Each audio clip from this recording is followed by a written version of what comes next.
무언가 여기로 온다. 나쁜 짓을 하고 있다고는 생각하지 않는다.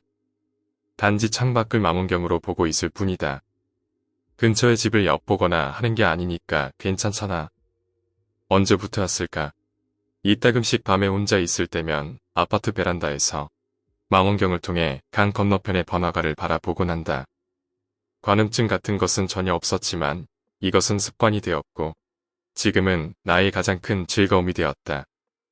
퇴근길의 회사원들, 술에 취해 소란을 피우는 대학생들, 열대어처럼 울긋불긋하게 차려입은 여자들, 여기저기서 호객을 해대는 호객분에 어째서인지 깊은 밤 혼자 어슬렁거리는 학생까지. 정말 별거 없는 어지러운 광경일 뿐이지만 그것을 보고 있으면 이상하게 재미있다.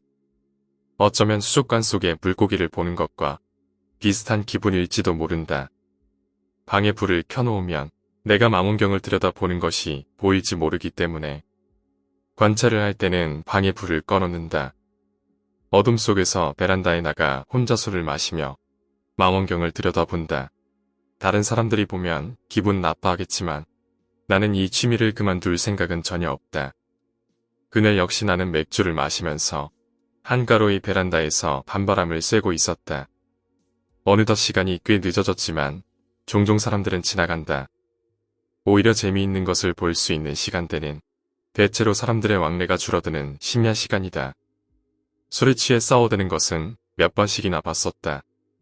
한 번은 어떤 남녀가 빌딩 틈 사이에서 야한 짓을 하는 것을 보기도 했다. 멀리서 봐서 확실치는 않지만 칼 같은 것을 손에 든 노숙자가 같은 곳을 몇 번이고 왕복하는 것을 보기도 했다. 하지만 그날 내가 보고 있던 것은 만취해서 벽에 기댄 채 정신을 잃은 정장 차림의 남자였다. 내가 처음 베란다에 나왔을 때부터 계속 거기에 앉아 있었다. 보고 있어봤자 재미있는 사람은 아니었다. 그저 정신을 잃고 앉아 있을 뿐이니까. 초가을이니 방치해 둔다고 해도 얼어 죽지는 않을 테니 나는 맥주를 한 캔만 더 마시고 들어가 잘 생각이었다. 그런데 냉장고에서 맥주를 들고 돌아오자 쥐저앉은 남자 주변에 몇 명의 사람이 서 있었다. 언뜻 보고서도 무언가 위화감이 느껴진다. 망원경을 들여다보자 나는 위화감의 정체를 알 수 있었다. 남자를 둘러싸고 있는 것은 유치원에 다닐 법한 수준의 어린 아이였던 것이다. 모두 3명. 멀어서 자세히 보이지는 않았지만 아마 사내 아이가 2명이고 여자아이가 1명인 것 같았다. 아무리 심야라고는 해도 가끔은 이 시간대의 아이들을 본 적은 있다. 하지만 보호자도 없이 아이들만 3명 있는 것은 누가 봐도 비정상적이다.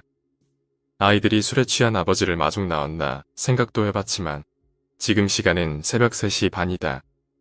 절대로 있을 수 없는 일은 아니지만 아무래도 가능성이 희박하다. 묘하게 신경 쓰이는 광경에 나는 계속 망원경을 들여다보았다. 아이들은 남자를 둘러싸고 서로 이야기를 하고 있는 것 같았다. 갑자기 사내 아이 1명과 여자아이가 남자에게 다가간다. 간호를 하려는 것이 아니라 마치 짐을 옮기는 것 같이 대충 남자의 양팔을 잡고 엄청난 속도로 질질 끌며 달리기 시작했다. 어안이 벙벙해진 내 시야에서 그들은 눈 깜짝할 사이에 건물 틈으로 사라졌다. 2명이라고 해도 그 나이대의 아이들이 어른을 그렇게 빠르게 끌고 갈 수 있을 리 없다. 아니, 성인이라고 해도 힘들 것이다. 마치 꿈이라도 꾸는 기분이었지만 망원경 너머로 꿈이 아니라는 듯 남아있는 산에 아이가 보인다. 아이는 방금 전까지 남자가 앉아있던 벽 앞에서 가로등 불빛을 받으며 가만히 서 있다. 반쯤 무의식적으로 나는 손을 들어 맥주 캔을 입가에 가져가 한숨에 다 마셨다.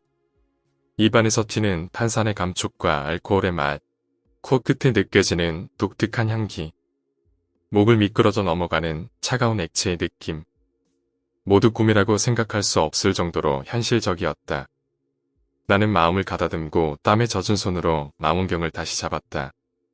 그리고 남아있는 아이의 얼굴이라도 확인하기 위해 눈을 댔다.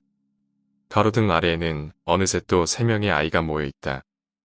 그리고 3명 모두 이쪽을 보고 있다. 얼굴은 그림자가 져서 보이지 않았지만 분명히 3명 모두 얼굴을 내 쪽으로 향하고 있다. 나는 겁에 질려 반사적으로 망원경에서 눈을 떼고 일어선다. 육안으로 보는 강 건너편 가로등 아래에는 아무것도 없었다. 어떻게 된 것인지 혼란에 빠져 다시 망원경에 눈을 댄다. 시야 한 구석에서 무엇인가가 움직인다. 그쪽으로 망원경을 옮기자 3명의 아이가 어느새 강을 건너와 있었다. 3명 모두 내 아파트 쪽으로 다가오고 있다. 걷는 모습이 어쩐지 기묘하다. 마치 사람의 가죽을 뒤집어 쓰고 사람인 척 움직이고 있는 것 같이 부자연스럽다. 그리고 오싹할 만큼 빠르다. 귀가 차가워지는 것 같은 초조함에 망원경을 내버려 두고 방 안으로 들어왔다. 반사적으로 지갑만 들고 방에서 도망치려고 했을 때 귀에 익은 소리가 들려왔다. 철컹하는 아파트 정문이 닫히는 소리다. 문 앞에서 돌처럼 굳어버린 내 귀에 계단을 올라오는 여러 사람의 발소리와 마치 수많은 낙엽을 밟는 것 같은 기분 나쁜 소리가 울려 퍼진다. 그 소리는 조금씩 커져서 마침내 내 방 앞에서 멈췄다. 오늘 이야기는 여기까지입니다. 오늘 이야기가 재미있으셨다면 구독과 좋아요 부탁드립니다. 감사합니다.